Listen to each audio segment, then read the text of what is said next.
Hi, everyone. So glad you could join us this evening. And I'm so thrilled, too, that Pierre was able to be with us. Um, this guy has an unbelievable schedule. It meant a great deal to me that he would come and be part of this evening with us. And I believe you can see him now. Thank you, Pierre. All right.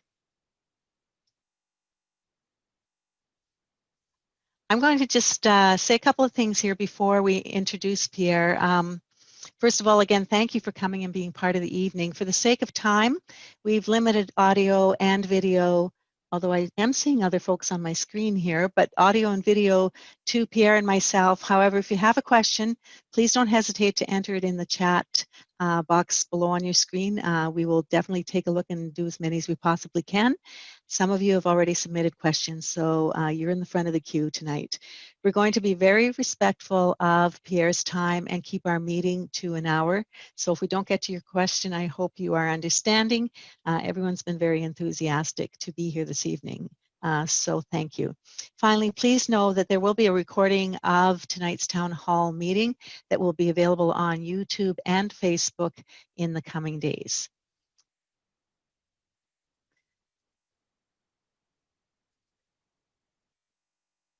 All right, so there's, oh, I'm having trouble getting to my next page. Do you know why?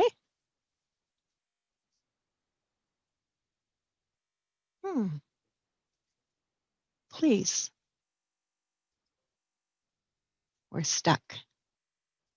There we go. It's all good. It's all good. All right. This evening, as I mentioned, Pierre has taken time to be with us. I'm going to give you a bit of a rundown on him. I'm sure you watch him on social media and in the House. And this evening, you have a chance to maybe get a little bit more of a sense of him personally. Love to have him in the riding sometime in the future. So Pierre is a former minister, a 5-term member of Parliament, and right now he's our Conservative Shadow Minister of Finance. He champions the free market in which everyone gets ahead on merit, not on government handouts, and people take ownership and responsibility of their own destinies. To make room for personal freedom and responsibility, he believes in limiting government. For example, Poilievre led the fight against crippling Liberal tax hikes on small businesses in the fall of 2017.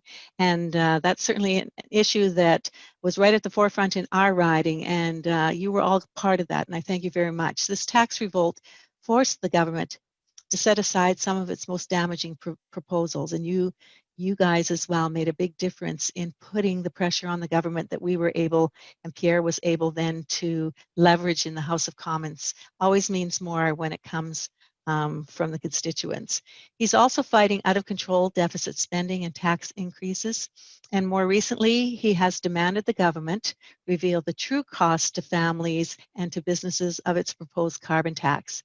Now, you guys know what we've seen so far. The government has far redacted most of these costs in what has become known as the carbon tax cover-up. So Pierre also champions jobs for people with disabilities.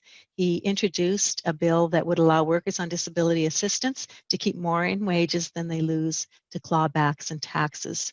So I thought it was a great bill. Pierre lives in Eastern Ontario village of Greeley with his wife Anita and their 1-year-old daughter Valentina. She's just a sweetheart. I'll also let you know that Pierre actually has a Western Canada connection, having been born and raised in Calgary and studied international relations at the University of Calgary. So again, Pierre, thank you so much for being here. The time is yours. Folks are really looking forward to what you have to say. Thank you so much, Kathy. Can you hear me all right? Yes, I can. Excellent. Great to be with you and with all of your residents tonight to talk about the speech from the throne. It's great to at least virtually be in Saskatchewan, back out west. As you mentioned, I'm a Calgarian, born and raised, and lived there till I was 22. My folks, though, are actually from Saskatchewan. My father was from Leoville, a small French-Canadian village, and my mother was born and raised in Saskatoon. We have family in places like Dalmany as well. So we used to spend many of our summers in Saskatchewan because we were going to visit grandparents on both sides. So I'm looking forward to coming and seeing your constituency in person and reconnecting with family and friends out west in God's country. Right.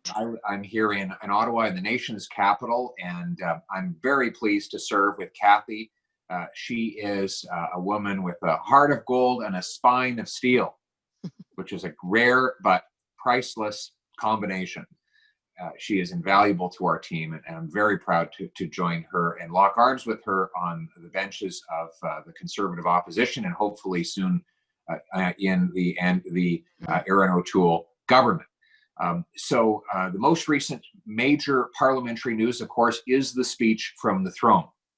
I thought the most accurate clause in any of the sentences in that speech from the Governor General was, "We owe an immense debt." Now, of course, she went on to say of gratitude, and we do owe gratitude to many people as well, but we do owe an immense debt. The debt is now $1 trillion with a T. And we are spending $20 billion a year on interest on that debt. This year, the debt will grow by about $380 billion. And with a population of 38 million Canadians, that works out to $10,000 in new debt for every single man, woman, and child, and in all of Canada. So if you have a family of 4, you have an extra $40,000 of debt. For context, the deficit this year is about 17% of GDP. And that's the most accurate relative measure of how big our deficit is, because it automatically adjusts for the size of the economy and inflation. So how does this compare to prior crises? Well, in World War I, we had a deficit to GDP of 8%. In the Great Depression, it was 6%. In the Great Recession of 2008-9, when the financial system collapsed, it was 4%. So in other words, right now, the deficit as a share of GDP, 17%, is twice as high as it was during World War I, 3 times as high as it was in the worst year of the Great Depression, and 4 times what it was in the Great Global Recession. Only once in our history have we had a deficit so large as a share of our economy, and that was 1943, when Canada's government was selling war bonds to fund the fight against Hitler, Mussolini, and Imperial Japan. That year, we had a deficit of 23% of GDP. Now, that was a lot of debt, and it was necessary to pay for our troops and our armaments to win the fight. But here was the key difference. When our soldiers got back from battle, they didn't decide to throw themselves a big extended vacation party. They didn't put it all on the credit card, even though they would have been justified in doing something like that after all they had sacrificed and lost. No, they returned and immediately began paying the bill. They balanced the budget within 1 year of returning from war. By 1946, the deficit was gone, and by 1947, we had the biggest budget surplus in Canadian history as a share of GDP at 5%. That would be like running a $120 billion surplus in today's dollars, an unimaginably large surplus. But it just goes to show that our grandparents, they fought for our freedom, and then they immediately fought for our finances. They never thought of themselves. They always thought of us. Imagine if we had leaders in the government side today with that same courage, dignity, and conviction. We certainly wouldn't be in the mess we face that we're currently. But it's not all bad news. We can turn things around. I fundamentally believe our future is a bright one. And I include in that the Western Canadian future. I believe that the cheap American oil from the shale is running dry, and it will be increasingly expensive to extract it. So our continental competitors for energy, both oil and gas actually, are going to become less competitive with us. We also have, slowly but surely, the construction of the Trans Mountain Pipeline, which will take another 600,000 barrels a day from Alberta to the Pacific. President Trump just approved a rail line from northern Alberta to Alaska, which hopefully can get our oil to port in that American state. On top of that, our oil and gas producers, because of the brutal times they faced, have become so much leaner and more innovative that they are becoming competitive, cost competitive with their American counterparts. Finally, the world is going to continue to consume 60 to 100 million barrels of oil every single day for the next 3 or 4 decades. And we are best suited to supply that oil in Western Canada. Also, our Western commodity prices, I believe in the long run, the trend will be up because the world is eating a lot more. We have a lot more hungry mouths and a lot more middle-class families to feed around the globe, and no one can produce those foods of all kinds better than our prairie producers. Throughout the country, we have other exciting projects like an LNG project of $14 billion in Quebec that's up for approval. The Newfoundland government is seeking approval to expand its offshore drilling. Numerous factories and mills look to reopen as soon as we can remove the carbon tax and the unnecessary regulatory red tape so that they can get building. In essence, we're going to bring our 20 million Canadian workers, our brilliant and mighty 20 million Canadian workers, to their full potential, producing the wealth necessary not only to pay our nation's bills, but to put food on the table and build a brighter future for our people. That's the vision. We are going to achieve it. We have one more obstacle to remove before it can be achieved. I think you know what obstacle I'm referring to. And we will remove that obstacle when the people cast their vote in the next election. But my message to you is keep the hope alive. I believe we have a very bright future, not nationwide in general, and in Western Canada in particular. Thank you for inviting me, and now I invite your questions. All right. Thanks so much, Pierre. That was wonderful. We're on the same page. There's so much potential here, and there's just that one obstacle that we need to deal with. Even talking to the mining associations, it was interesting to hear how positive they could think if just certain circumstances were changed, how quickly we could turn a lot of these things around. So I'm going to get right away to the questions here. And the first one came in from Karen, and she said, I would like to ask Mr. Poilievre what the Conservatives have planned to make PM Trudeau and the Liberals accountable for the excessive spending. At the moment, they seem untouchable, and that is really not acceptable for our Canadian citizens. Many Canadians in the West are becoming disheartened and want answers. There really are so many questions I want to ask. So there you go. Yes, this is a very good question.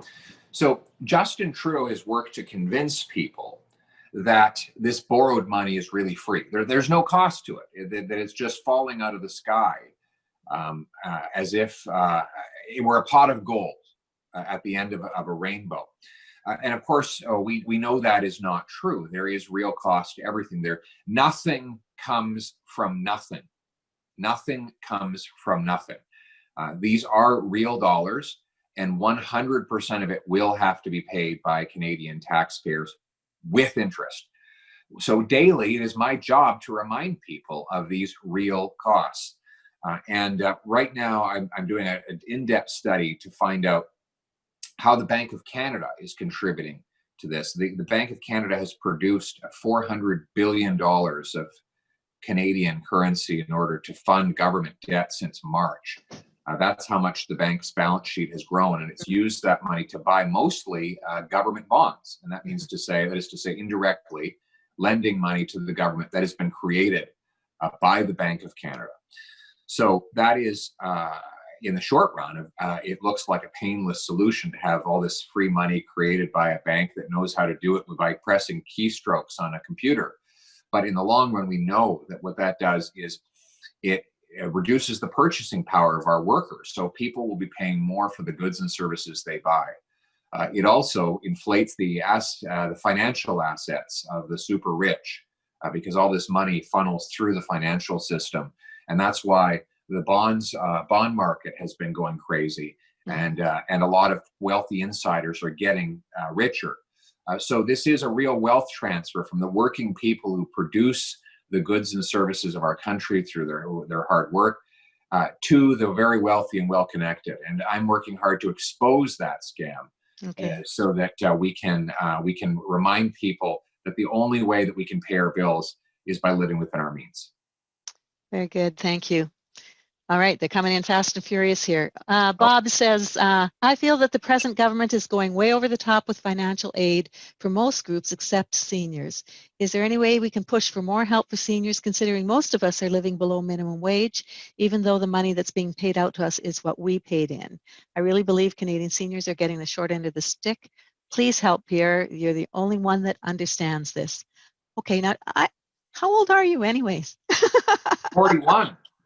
I'm 41 years old. Just a child. But you know so much. That's nice of you to say, but I feel old sometimes when I'm next to my 2-year-old. Yeah. By the way, thanks for, you read my biography. It said Valentina is 1, but she's now almost 2, so I have to update that biography. There you go. Okay. Good reminder. Listen, I think the best thing we can do for our seniors right now is to get rid of the carbon tax. It is a tax directly on the home heat, the transportation. In Saskatchewan, it's also a tax on electricity because you have coal-fired electricity and natural gas electricity. So we want to get rid of the carbon tax to lower the cost of living for our seniors who are on fixed incomes. We know that that tax is impoverishing our seniors and making it harder for them to pay their bills, particularly rural seniors. Who in some cases, I don't know about in Saskatchewan, but I know out here in the rural communities, people are on oil and oil heating, much more expensive, propane heating, much more expensive. That carbon tax is extremely expensive in rural communities where the heating is more expensive and driving distances are longer. So I think that's the best single thing we could do for our seniors. Perfect. Okay, thanks. All right, let's see. All right. John's asking you, why is air travel unrestricted to U.S. destinations, but land travel is shut down? Is there a relation? If there is a relation, I failed to see it. So the land travel, the travel to the United States, that's determined. The policies on that are determined by the U.S. government. What we have in Canada is the ability, people can fly into the country or drive into the country, but they have to self-quarantine for 2 weeks when they come back. And that's why for most people, international travel is just not practical. If you have to lock yourself in your basement for 2 weeks after you return, then you basically can't function for that period of time. And that has basically grounded international travel to Canada. And devastated our tourism and many of our business sectors. So that's why we want to bring in fast testing. So folks who come to Canada can be tested and get answers within 15 or 20 minutes as to whether they have the COVID. If they don't, then they can go on about their business, spending money in our local tourism operations, et cetera, or doing business meetings. But if they do have COVID, then maybe they can be stopped before they even get on the plane and come to this country. So that's why you're seeing our Conservative opposition putting so much emphasis on rapid testing. And we saw some real achievements. All of a sudden, it's coming. Yeah. With the pressure from our own leader, having to wait and, you know, just drawing attention to that. And then Michelle's great work as well. We have an amazing caucus, you guys. It's just such a privilege to be part of this. It's fabulous. I do love my job. It's just all those issues, right, that we're having to deal with right now. Okay, Jerome has a comment. He says, I don't have any direct questions, but an underlying concern is the lack of a plan or even talk about how we recover from the fiscal situation we find ourselves in. I would like to start hearing ideas on how we can pull out of this, although I recognize we need some leadership in this regard. Can we get enough conversation and momentum to make this shift?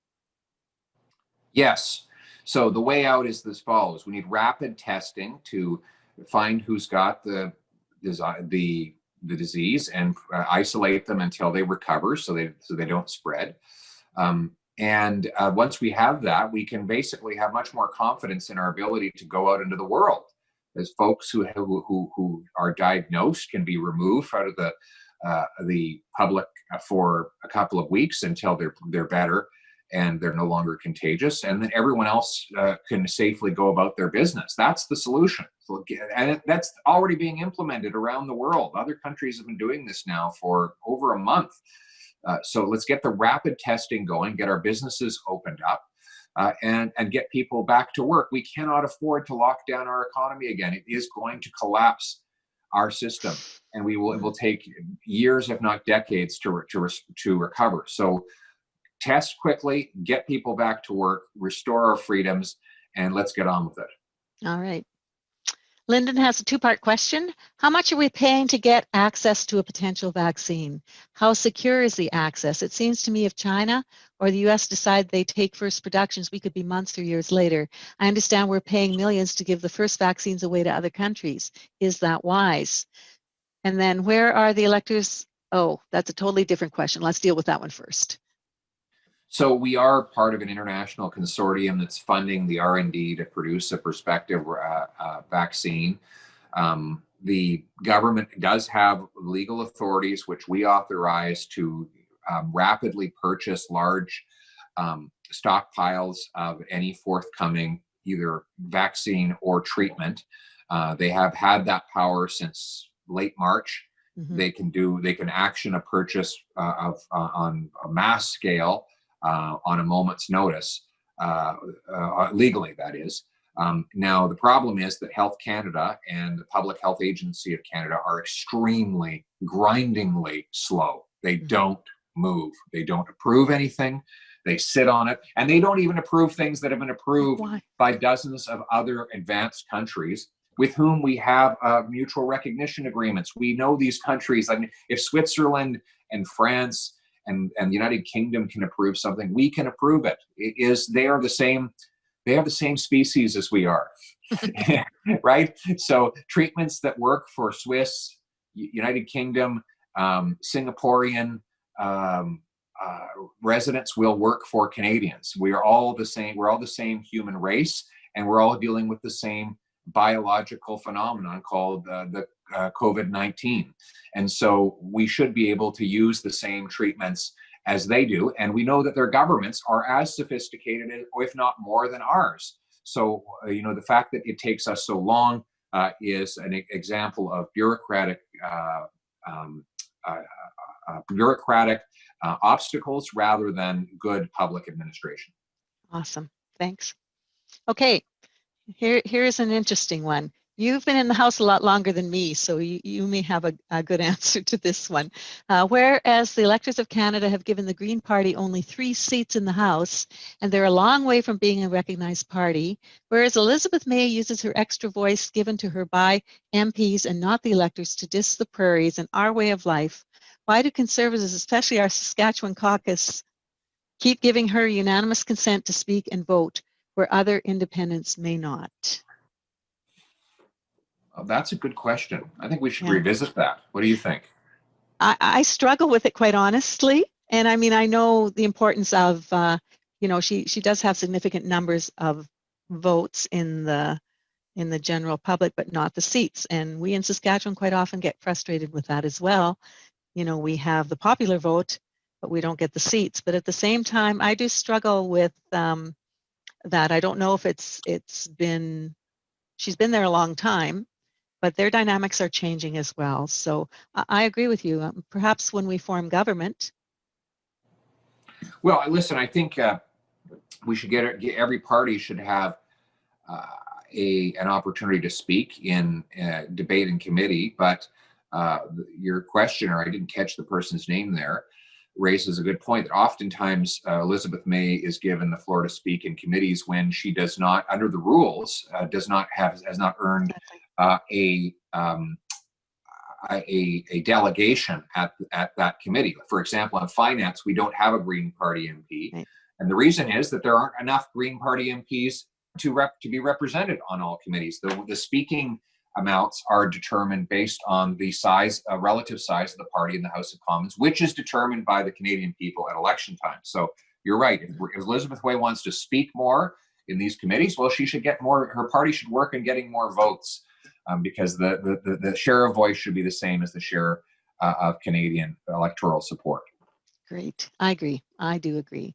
I would say the majority of the Saskatchewan caucus definitely agrees with that perspective as well.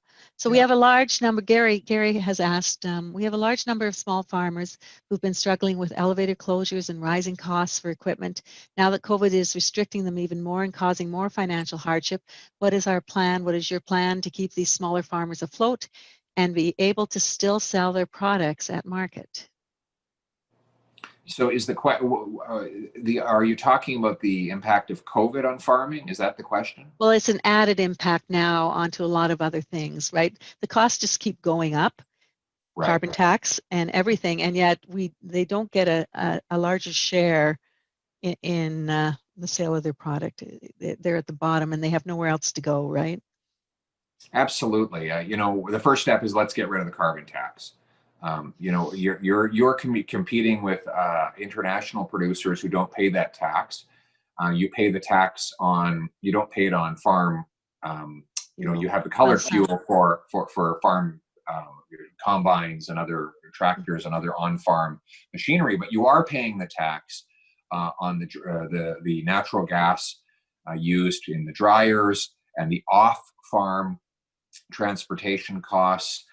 And the cost that goes, the embedded cost in your all the fertilizers and all your inputs. So we need to get rid of the carbon tax in order to make our farmers more competitive. We have to also recognize that our farmers are stewards of the environment. They actually take carbon out of the air and turn it into food and bury it in the ground. So it's ironic that we would charge farmers a tax for that. I know here in my riding, we have a tomato farm. It's a greenhouse, and they're paying the carbon tax on the CO2 they release into the greenhouse, even though that CO2 is absorbed by the plants through photosynthesis. So somebody needs to give the Liberal government a basic lesson on how plants grow and what they use to nourish themselves. Exactly. All right. Where'd we get to here? Okay, Ryan is asking, okay, I would ask about the status of the Ethics Committee tasked with investigating the We Charity and the Liberal Party connection. Prior to Parliament being prorogued, Pierre and Charlie Angus, along with their committee members, were doing an excellent job looking into ethics violations. Once Parliament shut down, it sounded like the committees were to be disbanded. I'm wondering if those ethics committees will be reopened and what their status will be if they are. Will they start from scratch, or are they able to follow their progress established prior to them being called off? We are going to restart. As I said, when Trudeau shut down Parliament, you can run, but you can't hide. So the Parliament of Canada has the ability to restart the studies where they left off. Okay. And we'll basically take all of the evidence that we had in those two committees, and we will bundle that evidence together and start it again. We're considering ideas like creating one single special committee to complete the investigation, as opposed to having multiple committees, so that we can better focus our work. But I can tell you that study will continue, and we will get to pursue the truth until we find it. I have no doubt of that. Okay. Ed says, what's the strategy going forward to undermine the NDP Liberal coalition? What can we do to close some of the loopholes that the Liberals have used to stay in power? Well, the problem is we actually have an NDP government in Ottawa right now. I mean, Justin Trudeau is an NDP prime minister. He's farther left than the NDP in reality.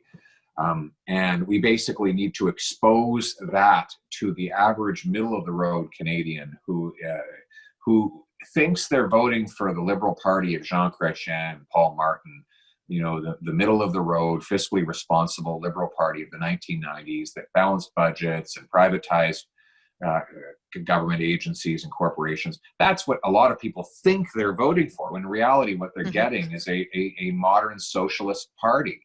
That is implementing a radical agenda that was discredited back in the 70s.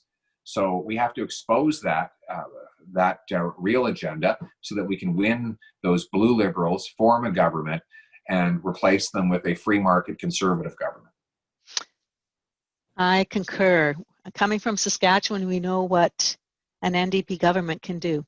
Yeah. Moving home in 2011, I did not recognize my province. It was so exciting to see we were open for business, and Yeah. it's amazing. So yeah, we can't go there. We just have to get these guys out of power. So Yeah. Ted's asking, what is the status of the Finance Committee's study into the WE scandal? So where are you at exactly, and what about all those documents that got redacted that you were throwing all over the place because there was nothing there?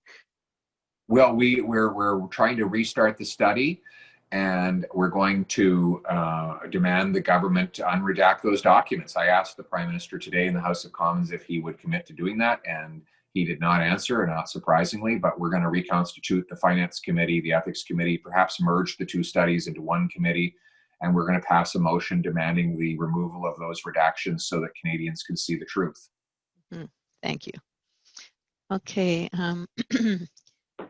Okay, Christine is asking, in regards to Bill C-36, the Protecting Communities and Exploited Persons Act was supposed to be reviewed and is not being enforced, so there will not be an adequate report even if they do one. I'm worried this government will legalize prostitution, which is very often trafficking. Would you support upholding Bill C-36?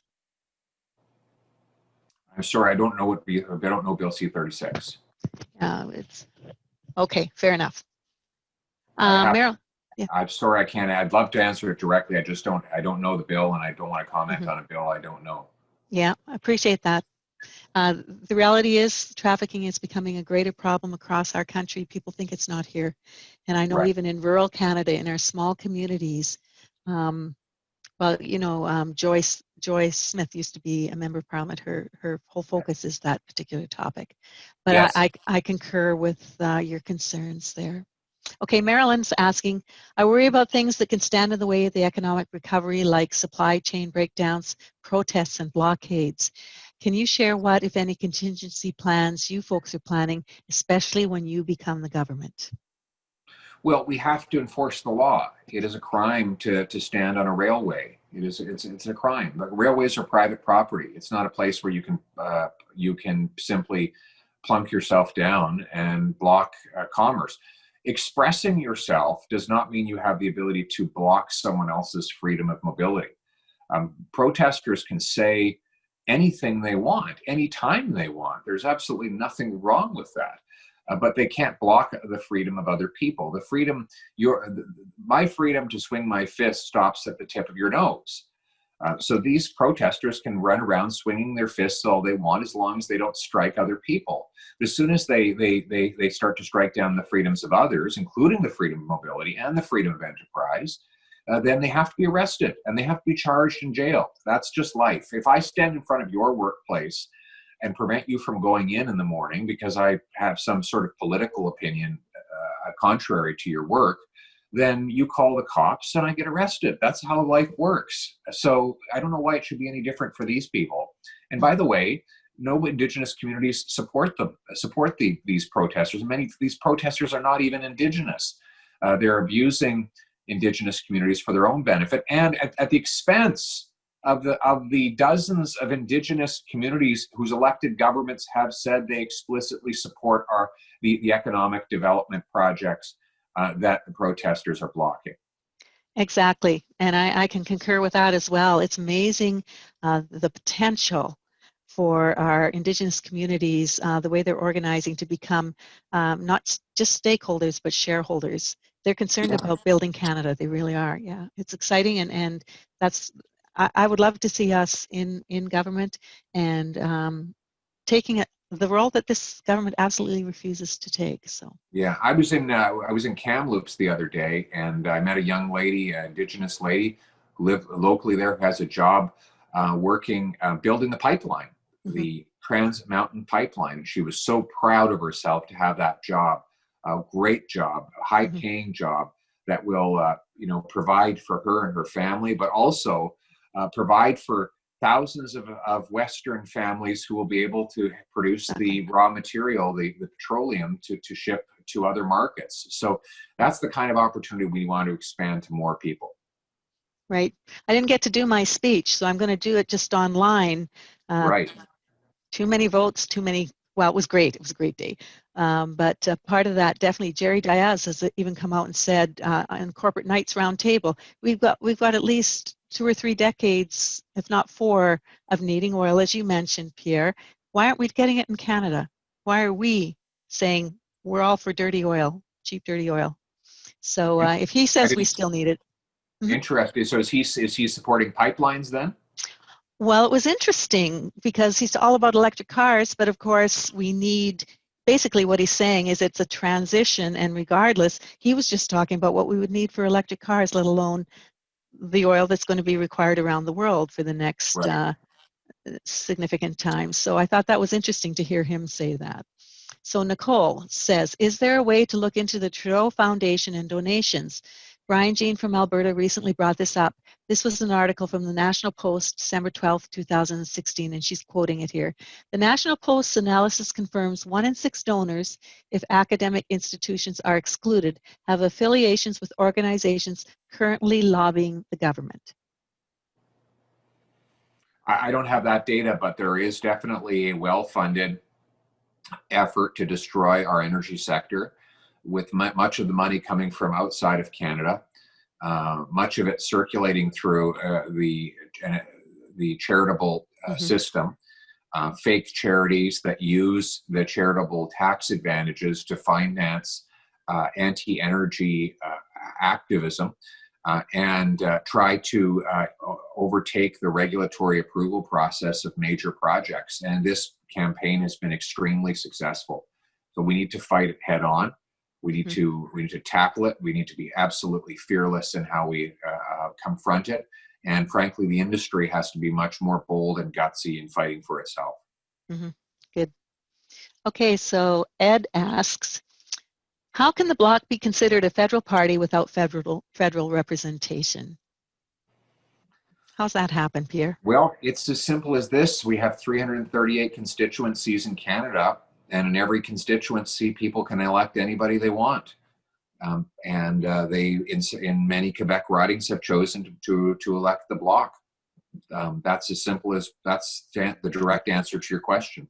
The solution is for us to beat the Bloc, win more votes in those ridings, and we can do that. You know, the Bloc was dead when Stephen Harper left office. There was, I think there was 2 or 3 Bloc MPs left, and there was no separatist movement in Western Canada.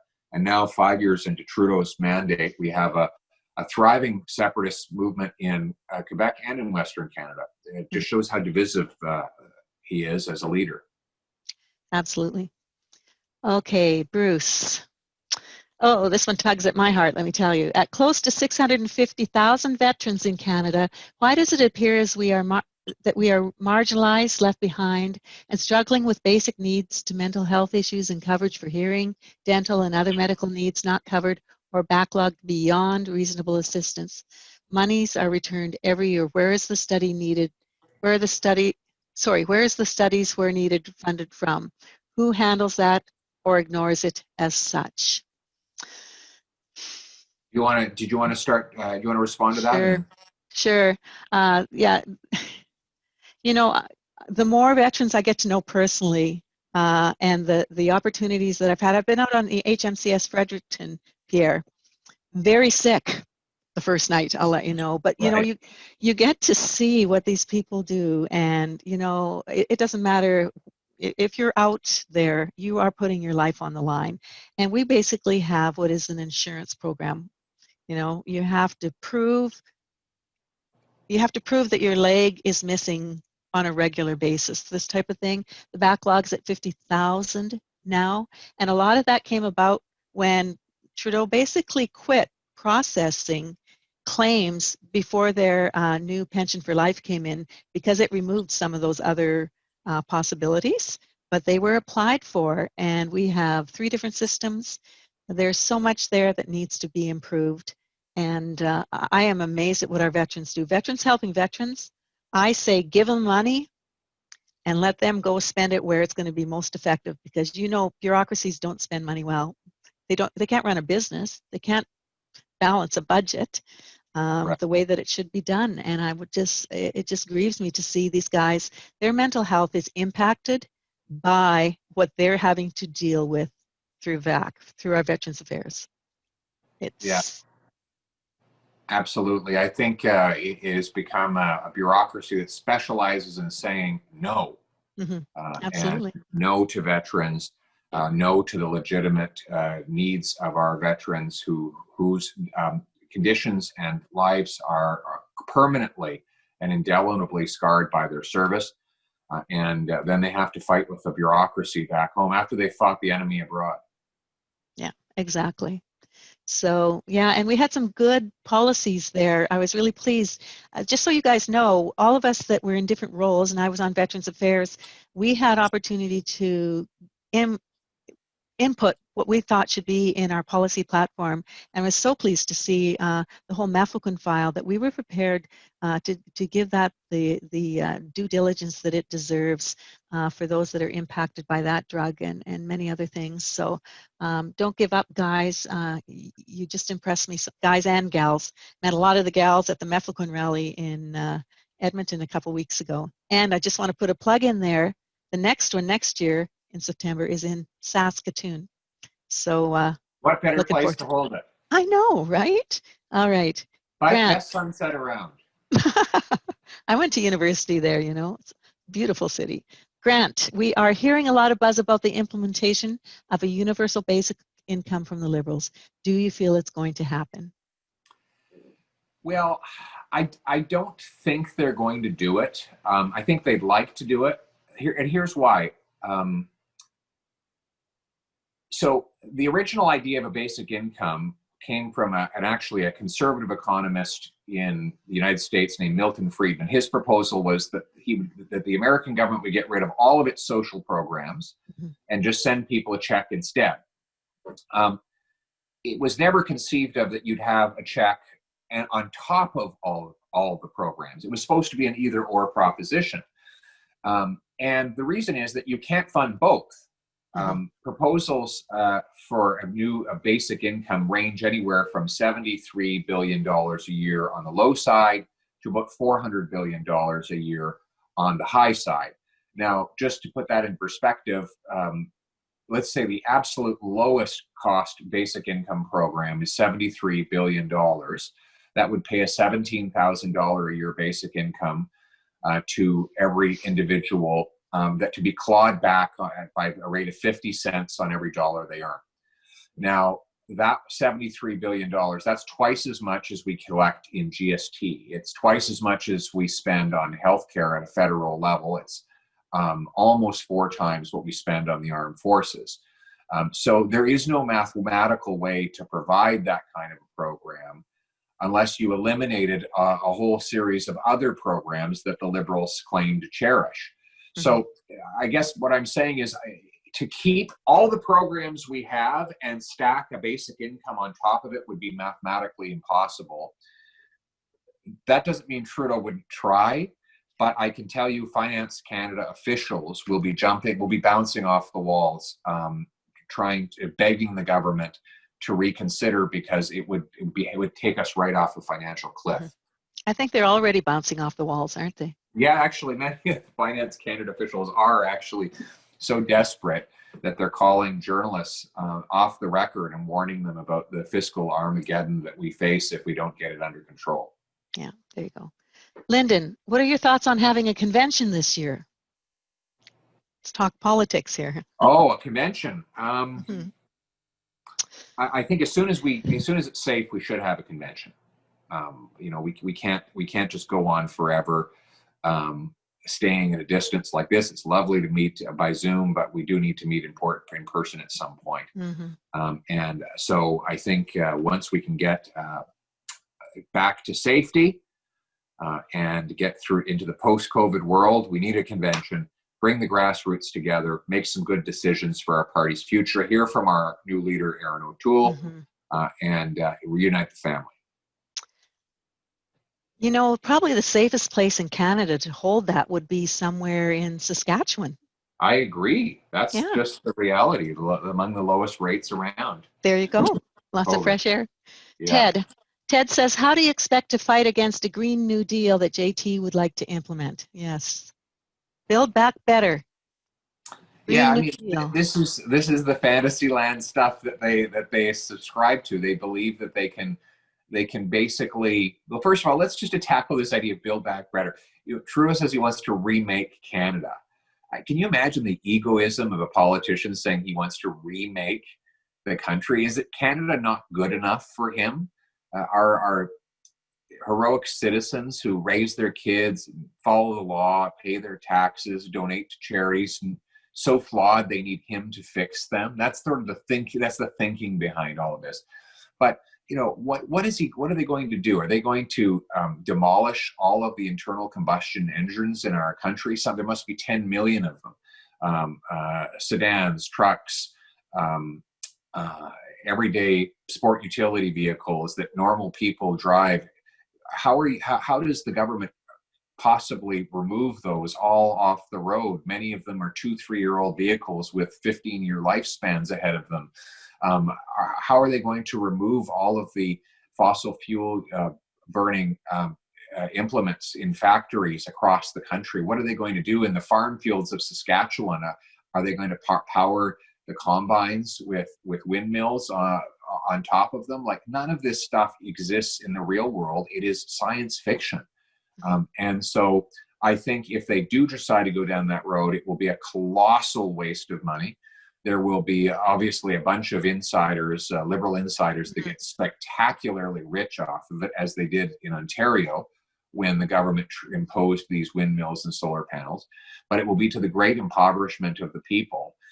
We'll fight it all the way. It will lead to massive unemployment. I believe social unrest if they go down that road. Mhm.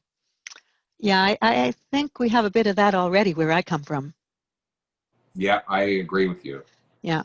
Okay. How are we doing here? You still good? You awake over there? Yeah, I have a few more minutes before I Okay. have to get to my next meeting. I'm just checking in right now. Yeah. Oh my word. Okay. Next question. Wade says, the current distribution of federal seats throughout the country works against the people of the prairies. Well, I walked right into that one. Decisions affecting our lifestyle and way of life seem to often be made by people from the East who do not, in my view, have any clue what goes on here. As long as our election process is decided by population and not by region, this inequality will continue. The people of the prairies need to have a larger say in decisions that directly affect us. And I'd add to that too, we are the source of so much of the engine of our entire country. So yes, we have a small population, but we represent the wealth of the country in so many ways. So I hear this. What do you got that you'd like to say to So that? here's what I would say on that. I think, like, I was the minister of democratic reform. We looked at changing the Senate, and mathematically, the West would not be a lot better off. I should say, yeah, the West would not be a lot better off in a Triple E Senate model than it is in a rep by pop model. Remember, when you add the populations of BC, Alberta, Saskatchewan, and Manitoba, the 4 provinces of the West, this is a massive population that is underrepresented in the House of Commons. So what I would say, so I don't think the solution is to try and open up the Constitution and change the Senate. I think the solution is for the Western provinces to insist that at the next redistribution of seats in the federal House, that Alberta, Saskatchewan, Manitoba, and BC get their fair share. Alberta in particular is underrepresented. They have far fewer seats than their populations would justify. I think Alberta should fight tooth and nail to fix that. There's no reason why a voter in Alberta or Saskatchewan should be mathematically less valuable than a voter in another part of the country. So tell your provincial government, and you obviously have a great MP here who will speak for you, but if you're from other ridings, tell your MPs as well that when Stats Canada puts down its census results and Elections Canada takes that data to write the new boundaries and create the new seats, that there be fair representation for the West in the House of Commons that is equal to the population of Western Canada. All right. thanks. Okay, last question. Okay, sorry to harp on this, but the RCMP didn't arrest blockade participants due to some ambiguity in their authority. It seems to me that this ambiguity should be corrected before the next disruption to the supply chain. Can't this be explored by the official opposition? Well, simply put, I believe Justin Trudeau interfered with the RCMP. He was meeting with them daily during the entire blockade period. I believe the Mounties got their direction from the Trudeau government not to arrest the blockaders. So next time this happens, we need to speak up loudly against political interference in our national police force to let the Mounties do their job and arrest people who break the law, who violate the criminal code, and block the free flow of goods and services across the country. So our RCMP does not have that separation necessary to be able to.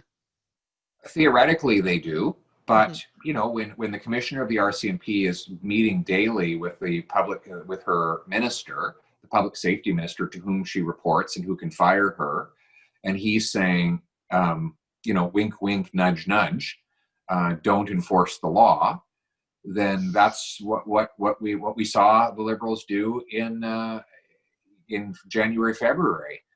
You know, we know they were meeting regularly. You know, they admitted it at the time, and I have no doubt that they were signaling to the Mounties that they didn't want the law enforced. That's why the Mounties didn't enforce the law, and thus we had this ridiculous blockade that cost billions of dollars to our economy, and future investments were canceled. So it's just a matter of having a government that tells the Mounties to do their job and enforce the relevant sections of the criminal code prohibiting people from blocking railways. And that's why it's so important, even with our Canadian Armed Forces, if you want to see people engage, and they want to, but to know that they have the responsibilities they're supposed to have to do their job, right? Yeah. Because I know we're having trouble getting the, you know, more folks into the RCMP as well, the challenges that they face. So, yeah. Yeah, absolutely. And I don't blame the police for being nervous, because they think if they enforce the law and something goes wrong, they won't have backup by their own government. Exactly. So understandably, they're nervous. They don't want to ruin their own lives because they have a disloyal government that will stab them in the back instant things get difficult. You know, we need to stand behind our police officers when they're doing the right thing. And frankly, it is a crime to block railways. Police officers should have the ability to enforce that prohibition. Great. Well, thank you, Pierre. I really, really do appreciate that you took the time tonight after many hours of speeches and votes and all the responsibilities that you have in ciphering through all of these things. It's a privilege for me to be working with you. And you have another meeting that you need to go to. So again, thank you so much. And everybody online, great questions, and look forward to my next town hall. And I'll take you up on that at some point. Maybe not in the near future. We need to get this guy out and many of them out in the ridings that we need to win in the next election as well. But at the same time, you know, regardless, Saskatchewan people appreciate the opportunity to have your time tonight. So thank you. I'm very grateful to be with you. Thank you, everyone. Okay. God bless, and I look forward to seeing you in the days ahead. Okay. Good night, everybody. Thanks so much. Good night, and everyone. watch for the video. Good night.